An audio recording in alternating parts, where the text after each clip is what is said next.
Hi, my name's Tim. I'd like to quickly look at three themes around some basic ideas of authentically sharing our faith, some stats, some opportunities, and some guidance from Scripture. So let's go. A couple of stats. Every 4 years or so, churches across Australia do a survey called the National Church Life Survey, NCLS. There's a whole lot of questions, but there's two in particular that I'd like to share with you.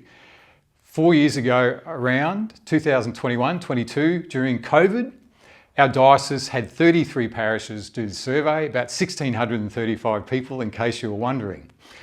One of the questions particularly stood out to me, and that was, have you in the last 12 months invited a family member or a friend to church?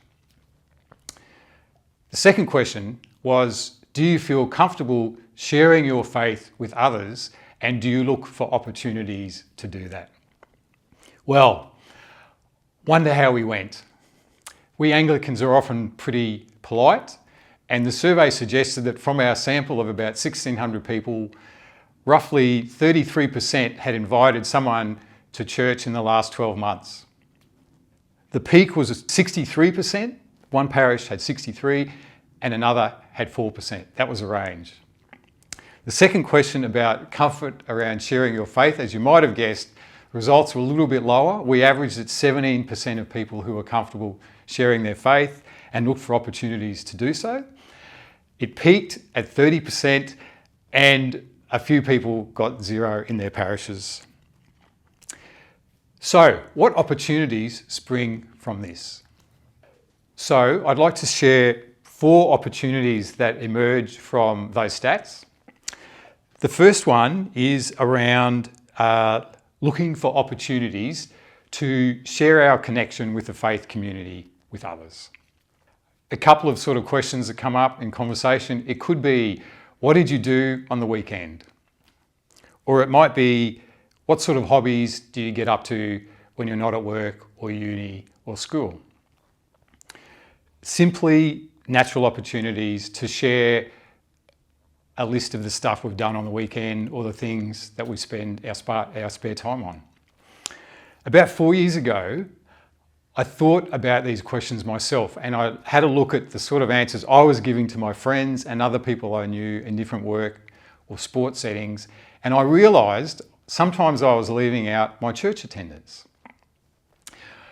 I gave myself a stern talking to and asked myself the question, why would I do that? Is it because it's not important to me? Is it because I don't think that's what they want to hear? Is it because I'm embarrassed about my faith? Or is it because as an Anglican or Australian, we just don't carry on about religion that much? Not sure. But I made a commitment to myself that if someone asked me what I'd done on the weekend, I would include the things that are important to me. And one of those things is being part of a church community. I invite you to reflect on that question as well. So number one, looking for opportunities to share our faith or our connection with our church community. Number two, if we're feeling confident, could be the prospect of looking for opportunities for that. So it might be looking for opportunities in conversations where we have a bit of a deeper dive into the things that are important to us, if we're confident and wanting to do that. But that's okay if we don't. Thirdly, it can be around actually planning for conversations. So we might form a script about what it is we might want to say. And you might think that sounds a bit odd if I'm talking about sharing your faith authentically and naturally.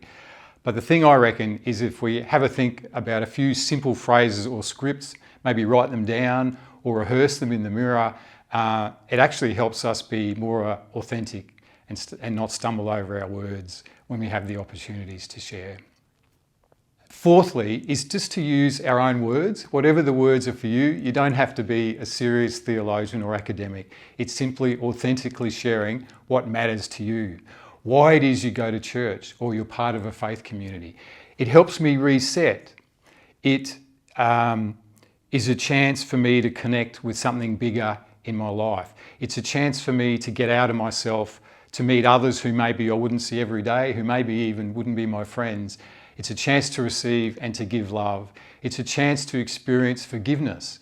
It's a chance to have my spirits lifted when I'm feeling down.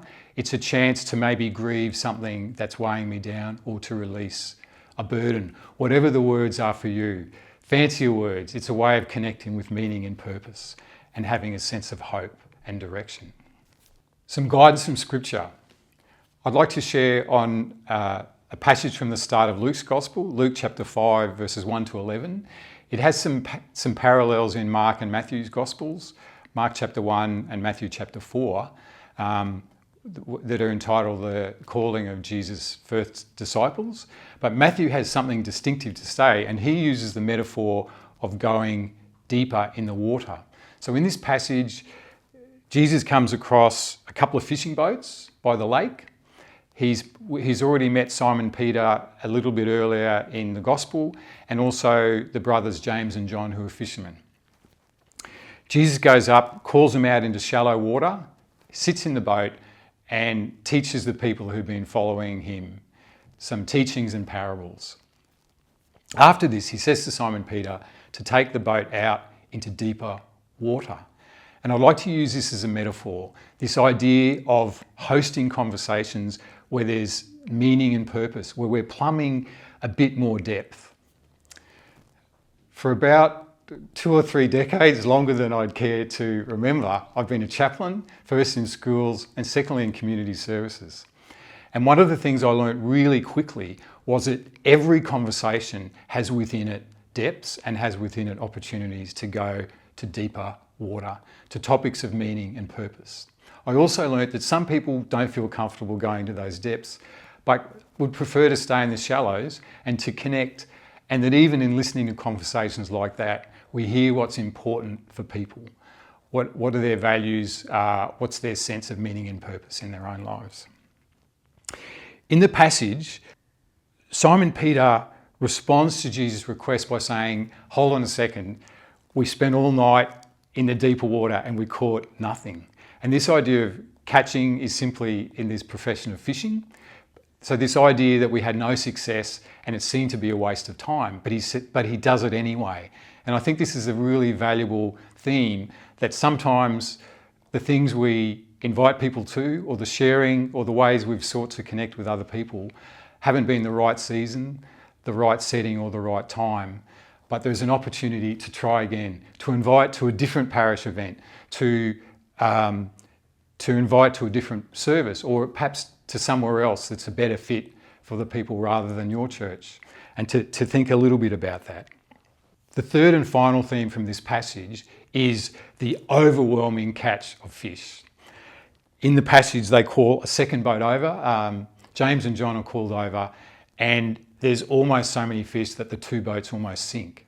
So there's this overwhelming sense that when we connect with others in the depths, that there's so much meaning and purpose, there's so much grace, there's so much transforming love, that there's enough for everyone. And actually, all we need to do is to take the step of faith to go to deeper water, and that God's Spirit will do the rest.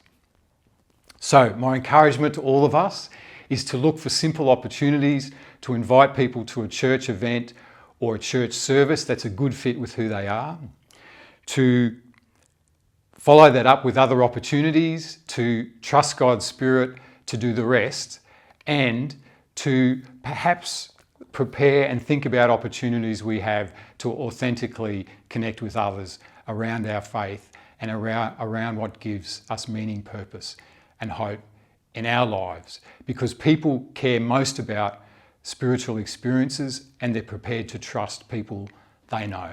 And so friends and relatives are an opportunity for us to share with people we trust the things that are important to us. I wish you well as you go to those depths. Bye for now.